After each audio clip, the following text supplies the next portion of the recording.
And yes, you have to start, and sometimes you have to pivot. Jagat, I'm sure that there are a lot of new things that you've been doing over the last few years. Even the last 30 days, you might have done some new plots. Over the next 30 days, 45 days, as you work with a lot of huge enterprise customers, I'm sure they will be asking you to do a lot of different things, right? I understand you're working with the global, folks in the auto industry. So there will be challenges that you will have to be facing to work with them. They will come out with lots of requirements, and as long as they're paying you, you're making profit. You're accordingly working on this, right? You're staying viable. You're making sure that in real time, for your target customer, for your enterprise, you're making sure that you're solving these plans for them. And I want to just talk about this, right? There are so many business models. There are so many people who need solutions. So, what is the value proposition that you can give? What are the relationships that you're going to build? Which are the customer segments that you're going to address today with profit? And are you doing your market research to figure out how else can I make money? What are the other revenue streams through which I can make money? So I just wanted to figure the very simple things. This is not just about Gyan. These are things that have been working. The top leaders, top business folks are using these tools and models every day. I repeat, every day they're focusing on this. What am I going to do to reach my target audience? How am I going to build relationships? What is the value that I'm giving them? Who are my partners?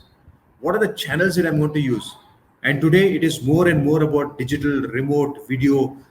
Being a remote CEO is such a critical thing. That is something that we have been talking about in Vidphone as well when we're doing our conversations. Okay. Revenue streams extremely required. You must make money. You must make profits. Do not ignore this.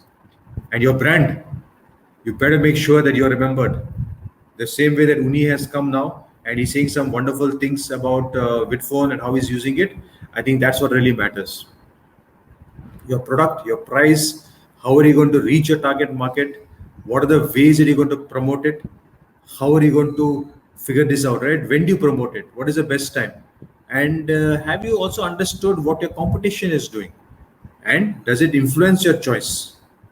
Okay, it could be physical in a store. It could be something that it's all remote these days, but things might be changing over a period of time. What is your differentiations? Like, how are you standing out? Like, Jagat, I would like it this, right? Vidphone. Why did you think of that brand? What is the thought process behind it? What about the colors?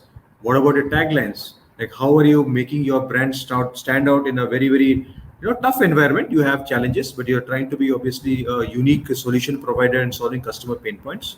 So this is what it's all about.